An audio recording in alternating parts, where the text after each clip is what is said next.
ಹೌದಾ ತಾತ? ಇಮ್ಮಡಿ ಪುಲಕೇಶಿ ಅಷ್ಟು ದೊಡ್ಡ ಕಿಂಗ? ಮತ್ತೆ ಇಮ್ಮಡಿ ಪುಲಕೇಶಿ ಅಂದ್ರೆ ಏನು ಸಾಮಾನ್ಯನಪ್ಪ. ಅವನು ದಕ್ಷಿಣ ಪಥೇಶ್ವರ. ಅವನಿಗೆ ದಕ್ಷಿಣ ಪಥೇಶ್ವರ ಅನ್ನೋ ಬಿರುದು ತಗೊಳ್ಳೋದಕ್ಕೂ ಒಂದು ಕಥೆ ಇದೆಯಪ್ಪ. ಹಿಂದೆ ಉತ್ತರ ಭಾರತದ ದೊರೆ ಹರ್ಷವರ್ಧನ ದಕ್ಷಿಣ ಭಾರತದ ಮೇಲೆ ಯುದ್ಧಕ್ಕೆ ಬಂದ. ಆಗ ದಕ್ಷಿಣ ಭಾರತವನ್ನು ಆಳುತ್ತಿದ್ದ ದೊರೆ ಯಾರು? ಚಾಲುಕ್ಯ ದೊರೆ ಇಮ್ಮಡಿ ಪುಲಕೇಶಿ. ವಾವ್, ಕತೆ ತುಂಬಾ ಇಂಟ್ರೆಸ್ಟಿಂಗ್ ಆಗಿದೆ. ಆಮೇಲೆ ಇಮ್ಮಡಿ ಪುಲಕೇಶಿಯ ಸೈನ್ಯ ಯುದ್ಧಕ್ಕೆ ಹೋಗುತ್ತೆ. ಆದರೆ ಹರ್ಷವರ್ಧನನ ಸೈನ್ಯದ ಮುಂದೆ ಇಮ್ಮಡಿ ಪುಲಕೇಶಿಯ ಸೈನ್ಯ ಬಹಳ ಚಿಕ್ಕದೆ. ಆದರೂ ಪುಲಕೇಶಿ ಎದೆಗುಂದಲ್ಲ, ಹೋರಾಡ್ತಾನೆ. ನಮ್ಮ ಕನ್ನಡಿಗರ ಸೈನ್ಯ ಆ ಹರ್ಷವರ್ಧನ ಸೈನ್ಯನ ಧೂಳಿಪಟ ಮಾಡಿಬಿಡ್ತಾರೆ. ಆಗ ಹರ್ಷವರ್ಧನಿಗೆ ಭಯ ಶುರುವಾಗತ್ತೆ. ಆಮೇಲೆ ಏನಾಯ್ತಪ್ಪ? ಓ, ನೀನು ಮುಂದ್ಯಾ? ಆಮೇಲೆ ಏನಾಯ್ತು ಅಂತ ನೀನು ಕೇಳಿಸ್ಕೊ. ಹರ್ಷವರ್ಧನ್ಗೆ ಭಯ ಶುರುವಾಯ್ತಲ್ಲ, ತಕ್ಷಣ ಪುಲಕೇಶಿ ಹತ್ರ ಬಂದು, ಅಪ್ಪ ದಯವಿಟ್ಟು ಯುದ್ಧ ನಿಲ್ಲಿಸಿ, ಇನ್ನು ಮುಂದೆ ದಕ್ಷಿಣ ಭಾರತದ ಕಡೆ ತಲೆ ಹಾಕ ಮಲಗಲ್ಲ, ನಮ್ಮನ್ನು ದಯವಿಟ್ಟು ಕ್ಷಮಿಸಿ ಅಂತ ಹೇಳ್ತಾನೆ. ಆಗ ನಮ್ಮ ಪುಲಕೇಶಿ ಇಷ್ಟೇ ಆಗಲಿ ದಯಾಳು, ಅವನ ಕ್ಷಮಿಸ್ತಾನೆ. ಪುಲಕೇಶಿಗೆ ಯುದ್ಧ ಮಾಡಬೇಕು ಅನ್ನೋ ಅಹಂಕಾರ ಇರಲಿಲ್ಲ. ಆದರೆ ವಿನಾಕಾರಣ ಯುದ್ಧಕ್ಕೆ ಬಂದರೆ ಯಾರು ತಾರೆ ಸುಮ್ಮನೆ ಇರ್ತಾರೆ. ಅದಕ್ಕೋಸ್ಕರ ಪುಲಕೇಶಿ ಸ್ವಾಭಿಮಾನಕ್ಕಾಗಿ ಯುದ್ಧ ಮಾಡ್ದ. ಇದು ಸ್ವಾಭಿಮಾನ. ನಮ್ಮ ಎದುರಾಳಿಗಳು ಎಷ್ಟೇ ಶಕ್ತಿವಂತರಾಗಿರಲಿ, ಅವ್ರ ಮುಂದೆ ನಾವು ಸೋಲಬಾರದು ಅನ್ನೋ ಸ್ವಾಭಿಮಾನ ಇದ್ರೆ ಖಂಡಿತ ಆ ಭಗವಂತ ನಮ್ಮ ಹಿಂದೆನೇ ಇರ್ತಾನಪ್ಪ. ಸೂಪರ್ ತಾತ. ಅಪ್ಪ, ಸ್ವಾಭಿಮಾನಕ್ಕೆ ಎಷ್ಟೊಂದು ಬೆಲೆ ಇದೆ ಅಲ್ವಾ? ಅಲ್ಲದೆ ಇನ್ನೇನಪ್ಪ, ನಮ್ಮಂಥ ಮಿಡ್ಲ್ ಕ್ಲಾಸ್ ಜನ ಬದುಕ್ತಿರೋದೆ ಸ್ವಾಭಿಮಾನದಿಂದ. ನಾವು ಯಾವತ್ತೂ ತಲೆ ತಗ್ಸಲ್ಲ. ನಮ್ಮ ಆಸೆ ಆಕಾಂಕ್ಷೆ ಅನ್ನೋದು ಆಕಾಶದಲ್ಲಿರೋ ನಕ್ಷತ್ರಗಳ ಹಾಗೆ. ಅದು ಸಿಗತ್ತೆ ಅಂತ ನೋಡ್ತಾನೆ ಇರ್ತೀವಲ್ಲ, ಅಂದಮೇಲೆ ತಲೆ ತಗ್ಸೋಕೆ ಹ್ಯಾಕ್ ಸಾಧ್ಯ? ನಮ್ಮ ಅಭಿಮಾನ ಹೃದಯದಲ್ಲಿರಬೇಕು, ಸ್ವಾಭಿಮಾನ ರಕ್ತದಲ್ಲಿರಬೇಕು. ಆಯ್ತು ಸ್ಕಂದ, ನಿನಗೆ ಹೋಮ್ ವರ್ಕ್ ಮಾಡಿದ್ದಿದ್ದೀಪ, ಬಾ. ಅಯ್ಯೋ, ಅಪ್ಪ ಹೇಳಿದ ಒಂದೊಂದು ಮಾತು 100ಕ್ಕೆ 100 ಸತ್ಯ. ಆ ಟೆನ್ಷನ್ ಸ್ಟಾರ್ ಮುಂದೆ ನಿಂತಾಗ ನಮ್ಮ ಮನೆ, ಮಕ್ಕಳು, ಭವಿಷ್ಯ ಎಲ್ಲ ನೆನಪಾಗಿ ಎಲ್ಲಿ ಕಾಲಿಗೆ ಬಿದ್ದುಬಿಡ್ತೀನೋ ಅಂತ ಅನಿಸ್ಬಿಟ್ಟಿತ್ತು. ಸತ್ಯ, ಅದೇ ಟೈಮ್ಗೆ ತಲೆ ಸುತ್ತ ಬಿದ್ದೆ. ಒಳ್ಳೇದೇ ಆಯಿತು. ಇಲ್ಲಾಂದಿದ್ರೆ ನಾನು ಸ್ವಾಭಿಮಾನ ಕಳ್ಕೊಬೇಕಾಗಿತ್ತು. ಇಲ್ಲ, ಇನ್ಮೇಲೆ ಏನೇ ಆಗಲಿ ನಾನು ಮಾತ್ರ ಸ್ವಾಭಿಮಾನ ಬಿಡಲ್ಲ. ಸ್ವಾಭಿಮಾನದಲ್ಲೇ ಬದುಕ್ತೀನಿ.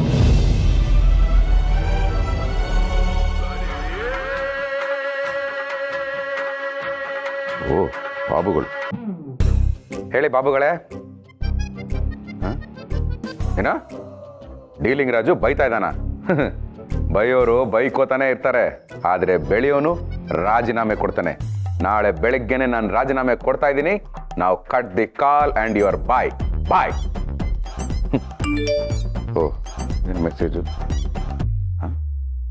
ಅಣ್ಣವ್ರದ್ದು ಯಾವುದೋ ಸೀನು. ಕನ್ನಡಿಗರ ಪೌರುಷ, ಕನ್ನಡಿಗರ ಸಾಹಸ, ಕನ್ನಡಿಗರ ಸ್ವಾಭಿಮಾನ ಆಚಂದ್ರಾರ್ಕವಾಗಿ ನಿಲ್ಲುವಂಥದೇ ಹೊರತು ನಿನ್ನಂತಹ ಕೋಟಿ ಪಲ್ಲವರ ನಿರಂತರ ಧಾರಿಯಿಂದ ಅಳಿಯದು ಎಂಬ ಸತ್ಯವನ್ನು ಪ್ರತ್ಯಕ್ಷ ಪ್ರಮಾಣ ಮಾಡಿ ತೋರಿಸುತ್ತೇನೆ. ಇದೇ ನನ್ನ ಗುರಿ, ಇದೇ ನನ್ನ ಮಂತ್ರ, ಇದೇ ನನ್ನ ಪ್ರತಿಜ್ಞೆ. ಆಹಾ, ಕರೆಕ್ಟ್ ಟೈಮ್ಗೆ ಯಾರೋ ಪುಣ್ಯಾತ್ಮ ಅಣ್ಣವ್ರು ಆ್ಯಕ್ಟ್ ಮಾಡಿರೋ ಪಿಕ್ಚರ್ದು ಸೀನ್ ಕಳಿಸ್ತಾ. Motivation, inspiration. ನಾಳೆ ಬೆಳಗ್ಗೆ ನಾನು ರಾಜೀನಾಮೆ ಕೊಡ್ತಾ ಇದ್ದೀನಿ. ನನ್ನ ಸ್ವಾಭಿಮಾನನ ಉಳಿಸ್ಕೊಳ್ತೀನಿ. ಇದೇ ನನ್ನ ಶಪಥ.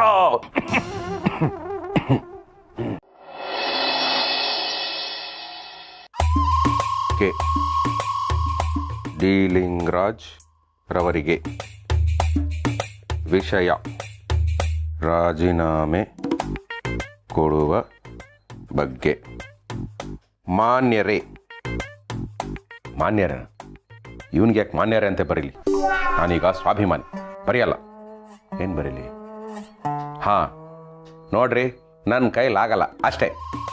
ಇಂತಿ ನಿಮ್ಮ ಶಿವಪ್ರಸಾದ್, ರಾಜಾ ಚಡ್ಡಿ ಮತ್ತು ಬನಿಯನ್ಗಳು, ಇದನ್ನು ನೀವು ಹೊರಗೂ ಹಾಕೋಬೋದು. ರಾಜೀನಾಮೆ ಕೊಡ್ತಾ ಇದ್ದೀನಿ, ನಾನು ಯಾಕೆ ಹಾಕೊಳ್ಳಲ್ಲ. ಬೇರೆ ಏನು ಹಾಕಲಿ? ಹಾಂ, ಸ್ವಾಭಿಮಾನಿ ಕನ್ನಡಿಗ. This is the shortest resignation letter of the millennium. ನಾಳೆ ಬೆಳಗ್ಗೆ ಹೋಗ್ತೀನಿ, ಪೇಪರ್ಸ್ ಹಾಕ್ತೀನಿ, ಬರ್ತಾ ಇರ್ತೀನಿ. ಯಾಕೋ ಹಾರ್ಟ್ ಸಡನ್ನಾಗಿ ಜರ್ ಕೊಡಿತಾ ಇದೆಯಲ್ಲ? 1 ತಿಂಗಳಲ್ಲಿ ಕೆಲಸ ಸಿಕ್ಕಿದ್ರೆ ಓಕೆ, ಬೇರೆ ಕೆಲಸ ಸಿಗ್ಲಿಲ್ಲ ಅಂದ್ರೆ ನನ್ನ ಫ್ಯಾಮಿಲಿ ಗತಿ. ಅಯ್ಯೋ ಭಗವಂತ. ಶಿವಪ್ರಸಾದ್, ಭಗವಂತ. ತಲ್ಲಣಿಸದಿರು ಕಂಡ್ಯ, ತಾಳು ಮನವೇ, ಎಲ್ಲರನ್ನೂ ಸಲಹುವನು, ಇದಕ್ಕೆ ಸಂಶಯವೇ? ಭಗವಂತ, ಇನ್ನೇನೋ ಸಂಶಯ ಪಡಬೇಡ ಅಂತ ಹೇಳ್ತೀಯ. ನಾನು ನನ್ನ ಅಂತರಾತ್ಮದ ಮಾತು ಕೇಳಿದೆ, ರಾಜೀನಾಮೆನೂ ಬರೆದ್ಬಿಟ್ಟೆ. ಆದರೆ ಈಗ ಹೆಂಡತಿ ಮಕ್ಕಳೇ ಕಣ್ಮುಂದೆ ಬರ್ತಾ ಇದ್ದಾರೆ. ನನ್ನ ಸ್ವಾಭಿಮಾನದಿಂದ ಅವ್ರಿಗೇನಾದ್ರು ತೊಂದರೆ ಆಗ್ಬಿಟ್ರೆ, ನನ್ನನ್ನೇ ನಂಬ್ಕೊಂಡಿರೋ ಅವ್ರಿಗೆ ಒಂದೊತ್ತು ಅನ್ನ ಹಾಕೋಕೆ ಹೋಗ್ತಾ ಇಲ್ದಂಗೆ ಆಗ್ಬಿಟ್ರೆ? ಶಿವಪ್ರಸಾದ್, ಬೆಟ್ಟದ ಮೇಲಿರೋ ಮರಕ್ಕೆ ಕಟ್ಟೆ ಕಟ್ಟಿ ನೀರು ಹಾಕ್ತವ್ರು ಯಾರು? ಯಾರೂ ಇಲ್ಲ. ಅದು ತನ್ನಷ್ಟಕ್ಕೆ ತಾನೇ ಹುಟ್ಕೊಳ್ಳುತ್ತೆ, ಮಳೆ ಬಂದರೆ ಬೆಳ್ಕೊಳ್ಳುತ್ತೆ. ನನ್ನ ಸೃಷ್ಟಿನಲ್ಲಿ ಕಾಡಿನಲ್ಲಿರೋ ಮರವೂ ಒಂದೇ, ನಾಡಿನಲ್ಲಿರೋ ಮನುಷ್ಯರೂ ಒಂದೇ. ಮರಗಳಿಗಿಲ್ಲದ ನಾಳೆ ಎನ್ನುವ ಚಿಂತೆ ಮನುಷ್ಯರಿಗೆ ಏಕೆ? ಚಿಂತೆ ಯಾಕೆ ಅಂದ್ರೆ ನಮ್ಮನ್ನೇ ನಂಬ್ಕೊಂಡು ಸಂಸಾರ ಇದೆಯಲ್ಲ, ಅದಕ್ಕೆ. ಮರಗಳನ್ನು ನಂಬಿಕೊಂಡು ಸಾವಿರಾರು ಪ್ರಾಣಿ ಪಕ್ಷಿಗಳು ಬಳ್ಳಿಗಳು ಇದೆಯಲ್ಲ ಶಿವಪ್ರಸಾದ್. ಸೃಷ್ಟಿಯಲ್ಲಿ ಹುಟ್ಟಿದ ಮೇಲೆ ಅವರವರ ಪರಿಶ್ರಮದ ಆಧಾರದ ಮೇಲೆ ಎಲ್ಲರಿಗೂ ಎಲ್ಲವೂ ಸಿಗುತ್ತದೆ. ಸಲಹುವುದು ನನ್ನ ಕರ್ತವ್ಯ. ಅಂದ್ರೆ ನನ್ನ ರಾಜೀನಾಮೆ ಕೊಟ್ಟರು ಹೊಸ ಕೆಲಸ ಸಿಗುತ್ತೆ ಅಂತ್ಯ? ನನ್ನ ಫ್ಯಾಮಿಲಿಗೆ ಏನು ತೊಂದರೆ ಆಗಲ್ಲ ಅಂತ್ಯ? ಅದನ್ನ ನಾನು ಹೇಗೆ ಹೇಳಿ ಶಿವಪ್ರಸಾದ್? ನಿನ್ನ ಅಂತರಾತ್ಮದ ಆಧಾರದ ಮೇಲೆ ಅದೇನು ಹೇಳುತ್ತೋ ಹಾಗೇ ಆಗುತ್ತೆ. ಆಹಾ ಭಗವಂತ, ನಾನು ಸಲಹುತ್ತೇನೆ ಅಂತಾನೂ ಹೇಳ್ತೀಯ, ನಾನು ಹೇಗೆ ಹೇಳಲಿ ಅಂತಾನೂ ಹೇಳ್ತೀಯ. ನೀನು ಕನ್ವಿನ್ಸಿಂಗ್ ಸ್ಟಾರ್ ಭಗವಂತ ಅಲ್ಲ, ಕನ್ಫ್ಯೂಸಿಂಗ್ ಸ್ಟಾರ್ ಭಗವಂತ. ಶಿವಪ್ರಸಾದ್, ನಾನು ಹೇಳೋದು ಒಂದೇ ಮಾತು. ಇಲ್ಲಿ ಗೊಂದಲಗಳಿಗೆ ಅವಕಾಶ ಇಲ್ಲ. ಯಾರೇ ಆಗಲಿ ಕೋಪದಲ್ಲಿದ್ದಾಗ ನಿರ್ಧಾರ ತಗೋಬಾರ್ದು, ಖುಷಿಯಲ್ಲಿದ್ದಾಗ ಮಾತು ಕೊಡಬಾರ್ದು. ನಿನ್ನ ಕೋಪ, ಆವೇಶ, ಆವೇಗ, ಖುಷಿ, ಸಂತೋಷ ಇವೆಲ್ಲ ಭಾವನೆಗಳನ್ನ ಪಕ್ಕಕ್ಕಿಟ್ಟು ಸಮಾಧಾನವಾಗಿ ನಿನ್ನ ಅಂತರಾತ್ಮ ಹೇಳಿದ ದಾರಿಯಲ್ಲಿ ಹೋಗು. ಶ್ರಮ ಪಡು, ಫಲಾಫಲಗಳನ್ನ ನನಗೆ ಬಿಡ್ಬಿಡು.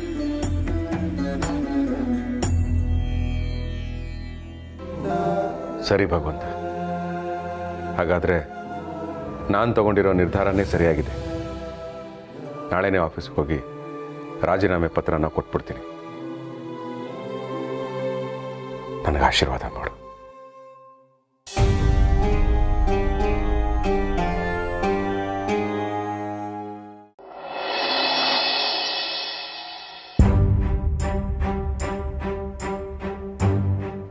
ಕೆಲ್ಸಕ್ಕೆ ಸೇರ್ಕೋಬೇಕಾದ್ರೆ ರೈಟ್ ಲೆಗ್ ಇಡಬೇಕು, ರಾಜೀನಾಮೆ ಕೊಡಬೇಕಾದ್ರೆ ಲೆಫ್ಟ್ ಲೆಗ್ಗೆ ಸರಿ. ರಾಜೀನಾಮೆನ ರಾಜನ್ ಥರ ಕೊಡಬೇಕು, ಸೇವಕನ್ ಥರ ಅಲ್ಲ. ಮೊದಲೇ ನಾವು ಎತ್ತಿದ್ರೆ ಗದೆ, ಇಳಿಸಿದ್ರೆ ಒದೆ.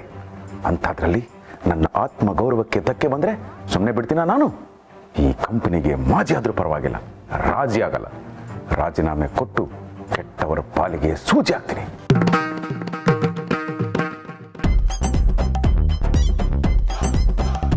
ಓ ಸರ್, ನಮಸ್ಕಾರ ಸರ್. ನಮಸ್ಕಾರ ಸರ್. ಶಿವು, ಹೇಗಿದೆಯಪ್ಪ? ಸರ್ ನನಗೇನಾಗಿದೆ? ನಾನು ಚೆನ್ನಾಗಿದ್ದೀನಿ, ಆರಾಮಾಗಿದ್ದೀನಿ ಸರ್. ಅಲ್ಲಪ್ಪ, ಆ ಟೆನ್ಷನ್ ಸ್ಟಾರ್ ನೋಡೋಕೆ ಹೋದಾಗ ತಲೆ ತಿರುಗಿ ಬಿದ್ದುಬಿಟ್ಟಿ ಅಂತಲ್ಲ, ಅದಕ್ಕೆ ಕೇಳಿದೆ. ಬಿಸಿಲು ಜಾಸ್ತಿ ಆಗಿ ಸುಸ್ತು ಜಾಸ್ತಿ ಆಗಿ ತಲೆ ಸುತ್ತ ಬಿದ್ದೆ ಅನ್ಸುತ್ತೆ ಅಷ್ಟೇ.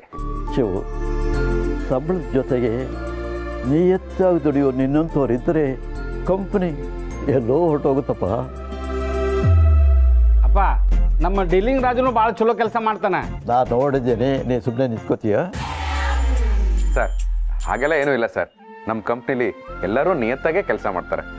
ಇದಕ್ಕೆ ಕಣಪ್ಪ ನಾನೇನು ಹೊಚ್ಕೋತಾ ಇರೋದು. ಸ್ವಲ್ಪ ಸಮಯ ಬಾಸ್ ಜೊತೆಯಲ್ಲಿದ್ದಕ್ಕೆ ಸಿಕ್ಕಿದ್ರೆ ಇನ್ನೊಬ್ಬರ ಮೇಲೆ ಚಾಡಿ ಹೇಳ್ತಾರೆ. ನಾನು ಕೆಲವರು ಸರಿಯಾಗಿ ಕೆಲಸ ಮಾಡಲ್ಲ ಅಂತ ಹೇಳ್ತಿದ್ರು, ನೀನು ಎಲ್ಲರೂ ನಿಯತ್ತಾಗಿ ದುಡಿತಾ ಇದ್ದಾರೆ ಅಂತ ಹೇಳ್ತಿದೀಯ. ಗ್ರೇಟ್. ಸರ್, ತುಂಬ ಹೊಗಳ್ಬೇಡಿ. ಇಷ್ಟೆಲ್ಲ ಹೊಗಳಿಕೆಗೆ ನಾನು ಅರ್ಹ ಅಲ್ಲ.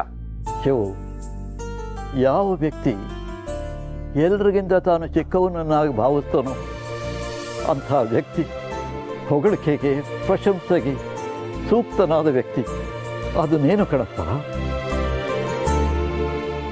ಅಯ್ಯೋ, ಏನಿವತ್ತು ಬಾಸು ಇಷ್ಟೆಲ್ಲ ಹೊಗಳ್ತಾ ಇದ್ದಾರೆ.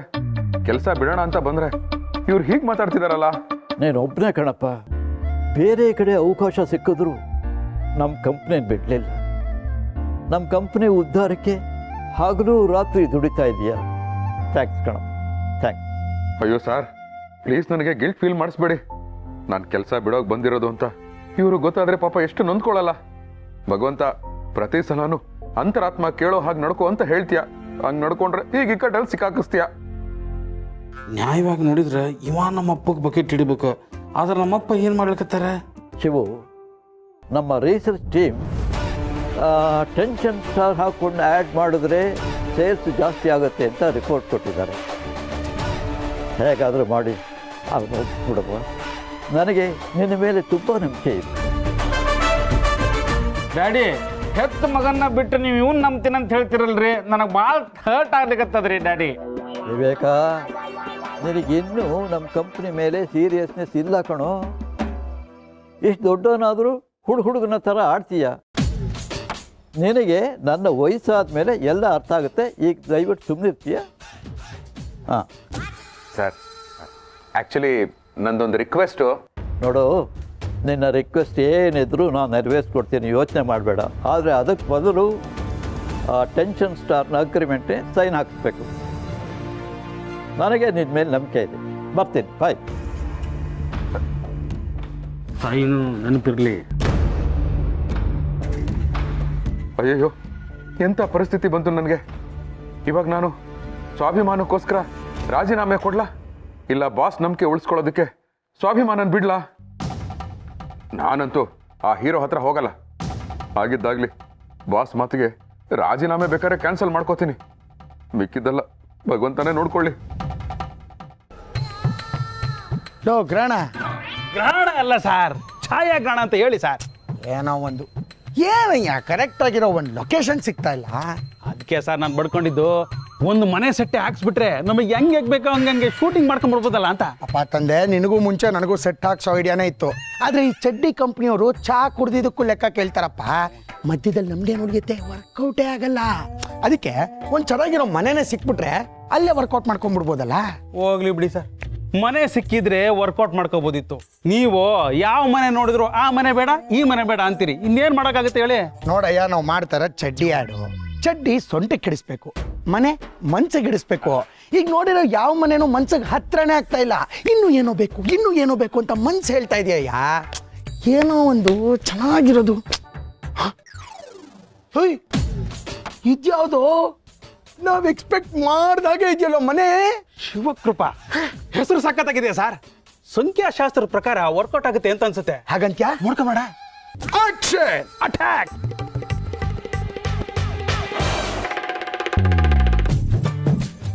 ನಮ್ಮ ಡೀಲಿಂಗ್ ರಾಜು ಯಾಕೆ ಸೈಲೆಂಟ್ ಆಗ್ಬಿಟ್ಟವನೆ ಇಷ್ಟೊತ್ತಿಗಾಗ್ಲೇ?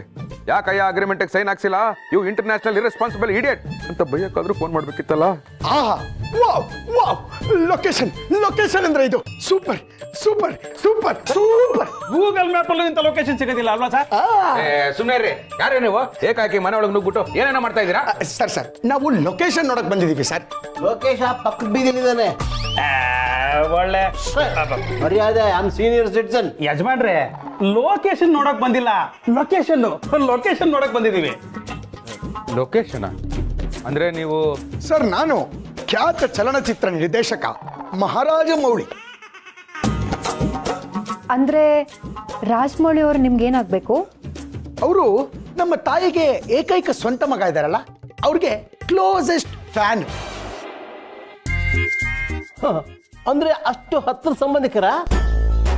ಏ ಅಪ್ಪ, ಇವರು ರಾಜಮೌಳಿ ಫ್ಯಾನ್ ಅಂತ ಇಂಡೈರೆಕ್ಟ್ ಆಗಿ ಹೇಳ್ತಾವ್ರೆ. ಎಕ್ಸಾಕ್ಟ್ಲಿ. ಆದ್ರೆ ನಾನು ಕೆಲವ್ರ ತರ ಡುಬಾಕ್ ಡೈರೆಕ್ಟರ್ ಅಲ್ಲ. ಹಿಟ್ ಮೇಲೆ ಹಿಟ್ಟು, ಹಿಟ್ ಮೇಲೆ ಹಿಟ್ಟು, ಹಿಟ್ ಮೇಲೆ ಹಿಟ್ಟು ಸಿನಿಮಾಗಳನ್ನ ಕೊಟ್ಟಿದ್ದೀನಿ. ಅಂಕಲ್ ನೀವು ಯಾವ್ಯಾವ ಸಿನಿಮಾ ಮಾಡಿದೀರಾ? ಸ್ಪೈಡರ್ ಮ್ಯಾನು, ಆಂಟ್ ಮ್ಯಾನು, ಆ ಮ್ಯಾನು, ಈ ಮ್ಯಾನು ಅಂತ ಸಿನಿಮಾಗಳನ್ನೆಲ್ಲ ನೋಡಿ ಕನ್ನಡದಲ್ಲಿ ಒಂದು ರೊಮ್ಯಾಂಟಿಕ್ ಆಗಿ ಸಿನಿಮಾ ಮಾಡಿದ್ದಾರೆ, ಮಲಯಾಳಿ ಜೊತೆಯಲ್ಲಿ. ಮಳೆ ನಿಂತರೂ ಜನ ನಿಲ್ಲಿಲ್ಲ ಟಾಕೀಸ್ಗೆ ಅಂತೀನಿ ಅಲ್ವಾ ಸರ್? ಅಷ್ಟೇ ಅಲ್ಲ, ತಾಳಿಪಟ 3 ನಾನೇ ಮಾಡಿದ್ದು. ಮತ್ತೆ 1, 2 ಅಲ್ಲೇ ಮಾಡ್ಕೊಂಡ್ ಬಂದಿರ್ತಾರೆ ಬಿಡಮ್ಮ. ಅಪ್ಪ ನೀನು ಸುಮ್ಮನೆ ಇರಪ್ಪ.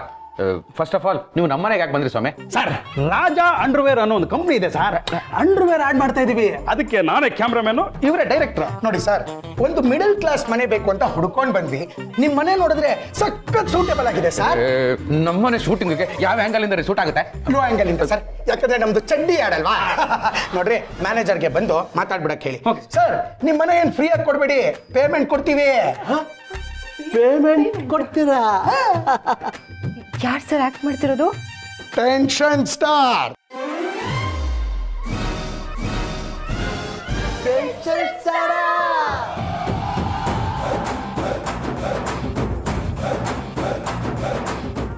ಸ್ಟಾರು ನಮ್ಮ ಮನೆಗೆ ಆಡ್ ಶೂಟಿಂಗ್ ಬರ್ತಿದಾರಾ? ಇದಕ್ಕಿಂತ ಸೌಭಾಗ್ಯ ಬೇಕಾ? ನಮ್ಗೋಕೆ. ನನಗೂ ಓಕೆ. ಆದ್ರೆ ನನಗೆ ಓಕೆ ಇಲ್ಲ. ನೋಡಿ ಸ್ವಾಮಿ, ನಾನೇ ರಾಜಾ ಚಡ್ಡಿ ಮತ್ತು ಬನಿಯನ್ಗಳಲ್ಲಿ ಕೆಲಸ ಮಾಡೋದು. ಆ ಟೆನ್ಷನ್ ಸ್ಟಾರು ಈ ಆ್ಯಡ್ ಮಾಡೋದಕ್ಕೆ ಒಪ್ಕೊಂಡಿಲ್ಲ. ತಾವಿನ್ ಹೊರಡಿ. ಅಯ್ಯರಿ, ಅವ್ರು ಒಪ್ಕೊಳ್ದೆ ನಾವು ಮನೆ ಲೊಕೇಶನ್ ನೋಡಕ್ ಬರ್ತೀವಾ? ಮನೆ ಯಜಮಾನ್ರೆ ಸುಮ್ಮನಿದ್ದಾರೆ, ನಿಮ್ದೊಳ್ಳೆ ಯಜಮಾನ್ರೆ. ನಿಮಗ್ ಓಕೆನಾ? I am okay.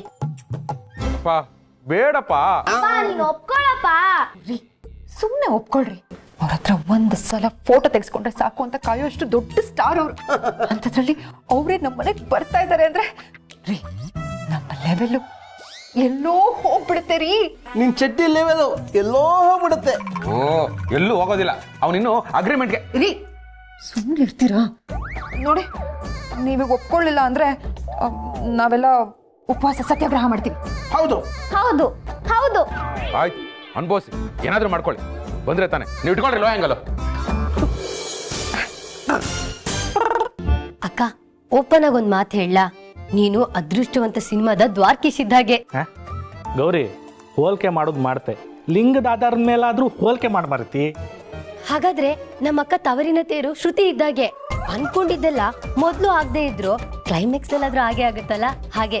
ಅಕ್ಕ, ನೀನ್ ಯಾರಿಗ್ ಫ್ಯಾನ್ ಆಗಿದ್ದೋ ಅವರೇ ಮನೆಗ್ ಬರ್ತಾರೆ ಅಂದ್ರೆ ಇದ್ ನಿನ್ ಅದೃಷ್ಟನೇ ಅಲ್ವಾ? ಅಯ್ಯೋ ಕರ್ಮವೇ, ಟೊಮ್ಯಾಟೊ ಬೆಳೆಯೋಕೆ ಮುಂಚೆ ಬಿತ್ತನೆ ಮಾಡಿದ್ರೆ ಓಕೆ. ಇವ್ರು ಬಿತ್ತನೆಗೂ ಮುಂಚೆ ಟೊಮ್ಯಾಟೊ ಬಾತ್ ರೆಸಿಪಿನ ಬರೀತಾ ಇದಾರಲ್ಲ. ಗಿರ್ಜಮ್ಮ, ಕೋಟ್ಯಾಂತರ ಅಭಿಮಾನಿಗಳು ಬಳಗ ಇಪ್ಪು ಟೆನ್ಷನ್ ಸ್ಟಾರೇ ನಿಮ್ಮ ಮನೆಗೆ ಬರ್ತಿದ್ದ ಅಂದ್ರೆ ನಿಮ್ಮ ಮನೆ ಹಿಂಗೆ ಕಾಗೆ ಮಾತ್ರ. ಓಹೋ, ಏನೋ ಸ್ಕೆಚ್ ಆಗ್ತಾ ಇದಾರಲ್ಲ. ಮತ್ತೆ ಮನೆ ಇನ್ ಹೇಗಿರ್ಬೇಕು? ಬಂಗಾರದ ಪಂಜರ ಸಿನಿಮಾದಲ್ಲಿ ಅಣ್ಣವ್ರ ಮನೆ ಇತ್ತಲ್ಲ, ಈಗಲೂ ಹಾಗೇ ಇದೆ ಗೌರಿ. ಅಯ್ಯೋ ಶಿವರೇ, ಇವಳು ಹೇಳ್ತಿಪ್ಪುದು ಊರಲ್ಲಿಪ್ಪು ಮನೆ ಅಲ್ಲ, ಸಿಟಿಲಿಪ್ಪು ಮನೆ. ಕಾಶಿ ಅವರೇ, ಈ ಮನೆಗೆ ಏನೇ ಮಾಡಿಸಿದ್ರು ಅಷ್ಟೊಂದು ಚೆನ್ನಾಗಿ ಕಾಣಿಸಲ್ಲ ಅನ್ಸುತ್ತೆ. ಚೆನ್ನಾಗಿ ಕಾಣಿಸೋದಕ್ಕೆ ನನ್ನ ಹತ್ರ ಒಂದು ಐಡಿಯಾ ಇದೆ ಅಕ್ಕ. ಈ ಕರ್ಟನ್ನು, ಫರ್ನಿಚರು, ಕುಷನ್ನು ಇದನ್ನೆಲ್ಲ ಟೋಟಲ್ ಆಗಿ ಚೇಂಜ್ ಮಾಡ್ಬೇಡ. ಆಮೇಲೆ ಟೆನ್ಷನ್ ಸ್ಟಾರ್ ಬಂದಾಗ ಕೋಲ್ಡ್ ವಾಟರ್ ಕೊಡೋದಕ್ಕೆ ಡಬಲ್ ಡೋರ್ ಫ್ರಿಜ್ಜು, ಆಮೇಲೆ ಬಿಸಿ ಬಿಸಿಯಾಗಿ ತಿನ್ನೋ ಕೊಡೋದಕ್ಕೆ ಓವನ್ನು, ಶೆಕೆ ಆದ್ರೆ AC. ಇನ್ನು ಊಟಕ್ಕೆ north Indian, south Indian multi cuisine item ಮಾಡೋ ಸ್ಪೆಷಲ್ ಶೆಫ್ ಅನ್ನ ಅಡಿಗೆ ಗಂಡಲ್ಲಿ ಕರೆಸುವ. ಸೈಡಿಗೆ ಒಂದು ಸಣ್ಣಕ್ಕೆ ಬಾರ್ ಸೆಟಪ್ ಇರಲಿ. ಬೇಡಲ್ಲ? ಗಂಡ ಹೆಂಡತಿ ಇಬ್ರು ಕಮೋಡೆ ಬಿಟ್ಬಿಟ್ರಿ. ಕರೆಕ್ಟಾಗಿ ಹೇಳಿದ್ರಿ ಬಾವಾ. ಅಕ್ಕ, ಈಗಿರೋದ್ನ ಹೊಡ್ಸಾಕಿ ಫಾರಿನ್ ಕಮೋಡ್ ಹಾಕ್ಸೋಣ. ಯಾಕಂದ್ರೆ ಟೆನ್ಷನ್ ಸ್ಟಾರ್ಗೆ ಕಷ್ಟ ಆಗ್ಬಾರ್ದಲ್ವಾ? ಕಷ್ಟ ಆಗೋದು ಕೂತ್ಕೊಳ್ಳೋ ಹೀರೋಗಲ್ಲಮ್ಮ, ಕಾಸು ಕೊಡೋ ಶಿವಪ್ರಸಾದ್ಗೆ. ರೀ, ಆದ್ರೂ ಇದೆಲ್ಲ ಕೇಳ್ತಾ ಇರೋದು ಏನ್ ನನಗೋಸ್ಕರನಾ? ಟೆನ್ಷನ್ ಸ್ಟಾರ್ಗೋಸ್ಕರ ರೀ. ಸ್ಟಾರ್ ಆಗಿರೋದು ಅವನು, ಟೆನ್ಷನ್ ಆಗ್ತಿರೋದು ನನಗೆ. ಜೇಬಿಂದ ದುಡ್ಡು ಹೋಗೋದು ನಂದು. ಶಿವರೇ, ದುಡ್ಡಿನ ಬಗ್ಗೆ ನೀವೇನು ತಲೆ ಕೆಡ್ಸ್ಕೊಂಬೇಡಿ. ಈಗ ಕಾಲ ಬದಲಾಯಿತು. ಈ ಎಲ್ಲ ಐಟಮು ದಿನದ ಲೆಕ್ಕದಲ್ಲಿ ಬಾಡಿಗೆ ಸಿಕ್ಕುತ್ತೆ. ಅಂಗಡಿಯಿಂದ ತಗೊಬಪ್ಪುದು, ಮನೆಗೆ ತಂದು ಹಾಕೋದು, ವಾಪಸ್ ಅಂಗಡಿಗೆ ಕೊಡೋದು ಅಷ್ಟೇ. ಮಮ್ಮ ಅಂದ್ರೂ ಒಂದು 15,000 ಇಲ್ಲಕ್ಕ. ಅಷ್ಟೇನಾ? ವಾ, so nice. I am very much impressed. ಆದ್ರೆ ಫಾರ್ ಯುವರ್ ಕೈಂಡ್ ಇನ್ಫಾರ್ಮೇಶನ್ ಇಲ್ಲಿ ಯಾವ ಟೆನ್ಷನ್ ಸ್ಟಾರು ಬರಲ್ಲ, ಯಾವ ಶೂಟಿಂಗು ಆಗಲ್ಲ. ಸುಮ್ಮನೆ ಟೈಮ್ ವೇಸ್ಟ್ ಮಾಡೋ ಬದಲು ಅವ್ರವ್ರ ಬಗ್ಗೆ ಗಾಸಿಪ್ ಮಾಡಿ ಅವ್ರವ್ರ ಮೇಲೆ ಫಿಟಿಂಗ್ ಇಡಿ. ಓಕೆ, ಅದು ಬಿಟ್ಟು ಬೇರೆ ಯಾವ ಕಾರ್ಯಕ್ರಮಗಳನ್ನು ಹಮ್ಕೋಬೇಡಿ. ಇಂತಿ ನಿಮ್ಮ ಶಿವಪ್ರಸಾದ್, ವರ್ಕಿಂಗ್ ಇನ್ ರಾಜಾ ಚಟ್ನಿ ಮತ್ತು ಬನೇನ್ಗಳು. ಇದನ್ನ ನೀವು ಪಾಲ್ಗೊ ಹಾಕೋಬಹುದು. ಎಕ್ಸಾಕ್ಟ್ಲಿ. ಈಗ ಒಳಗೆ ಹೋಗಿ.